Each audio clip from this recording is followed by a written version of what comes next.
Andhra Pradesh deputy CM Janasena party అధినేత Pawan Kalyan party ఆవిర్భావ సభలో చేసిన వ్యాఖ్యలు తెలుగు రాష్ట్రాల్లో హాట్ టాపిక్ గా మారుతున్నాయి. ప్రస్తుతం ఏపీలో చురుగ్గా కార్యకలాపాలు సాగిస్తున్న జనసేన పార్టీ తెలంగాణలో అంత యాక్టివ్ గా కనిపించడం లేదు. అయితే కాకినాడ జిల్లా చిత్రాలలో జయకేతనం పేరుతో నిర్వహించిన 12వ ఆవిర్భావ సభలో ప్రసంగించిన పవన్ కళ్యాణ్ తన స్పీచ్ మొదట్లోనే తెలంగాణ గురించి ఎక్కువగా మాట్లాడటం ఇప్పుడు హైలైట్ గా మారాయి.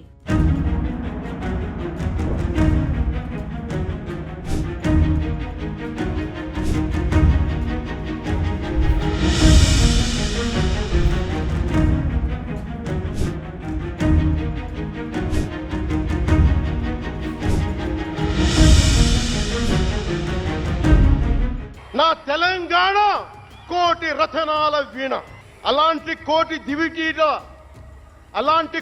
దివిటీల క్రాంతి జ్యోతి తెలంగాణకు ఆ రోజున కరెంట్ షాక్ తగిలి చనిపోబోయిన నాకు కొండగట్టు ఆంజనేయుడి దయ, తెలంగాణ అన్నదమ్ముల దీవెన, నన్ను ప్రేమించే ప్రజలందరి దీవెన నాకు పునర్జన్మనిచ్చింది తెలంగాణ భూమి. అలాంటి తెలంగాణ నేల తల్లికి నా వందనాలు. AP deputy CM Pavan Kalyan చేసిన వ్యాఖ్యలు రెండు తెలుగు రాష్ట్రాల్లో దుమారం రేపుతున్నాయి. జనసేన పార్టీ జన్మస్థలం తెలంగాణ అని, కానీ కార్యస్థానం మాత్రం ఆంధ్రప్రదేశ్ అని పేర్కొన్నారు. కాకినాడలో ఏర్పాటు చేసిన సభలో తెలంగాణ కోటి రతనాల వీణ అంటూ తన స్పీచ్ ను కొనసాగించారు జనసేనాని. నా తెలంగాణ కోటి రతనాల వీణ. గతంలో తాను కరెంట్ షాక్ తో ప్రాణాలు కోల్పోయే పరిస్థితిలో కొండగట్టు ఆంజనేయ స్వామి దయతో ప్రాణాలతో బయటపడినట్లు వెల్లడించారు. కొండగట్టు ఆంజనేయుడి దయ, తెలంగాణ అన్నదమ్ముల దీవెన, నన్ను ప్రేమించే ప్రజలందరి దీవెన నాకు పునర్జన్మనిచ్చింది తెలంగాణ భూమి. అంతేకాకుండా గద్దర్ గురించి తనకు ఉన్న అభిమానాన్ని వెల్లడించారు. బండెనక బండి గట్టి 16 బండ్లు గట్టి, ఏ బండిలో పోతావు కొడక నైజాం సర్కార్ రోడా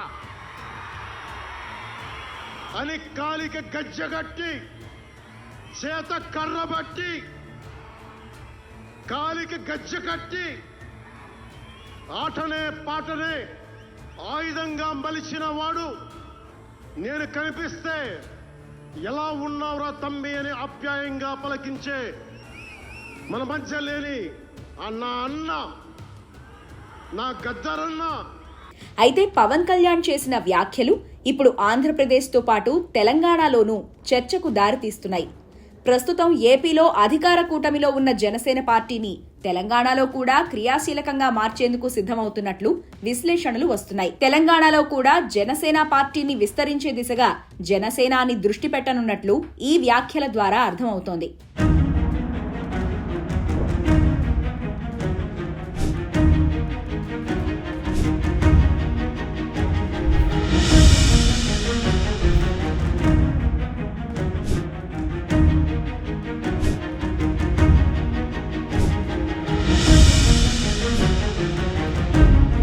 వాస్తవానికి తెలంగాణలో బీఆర్ఎస్, కాంగ్రెస్ పార్టీలకు బలంగా బీజేపీ ఎదుగుతోంది.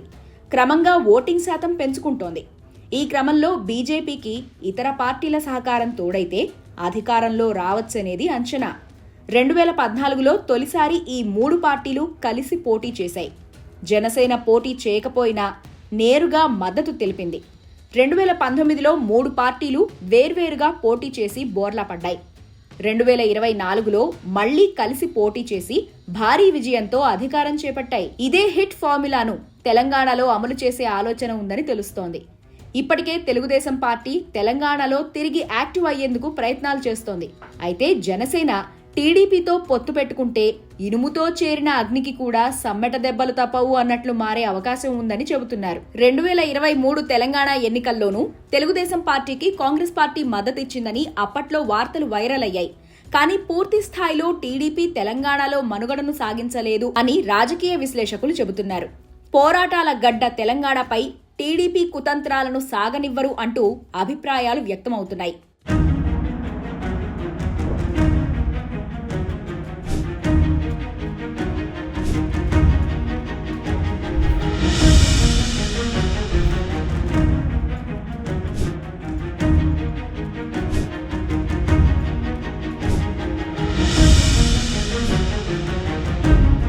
పవన్ కళ్యాణ్ సినిమాల ద్వారా విపరీతమైన ఫ్యాన్ ఫాలోయింగ్ ను సంపాదించుకున్నారు. అదే అభిమానులతో తెలంగాణలో రాజకీయంగా ఎదిగేందుకు ప్రణాళికలను సిద్ధం చేసుకున్నారంట. అదే సమయంలో రేవంత్ రెడ్డితో పొలిటికల్ రిలేషన్షిప్ ను మెయింటైన్ చేస్తున్నారు అనేది మరో టాపిక్ రన్ అవుతోంది.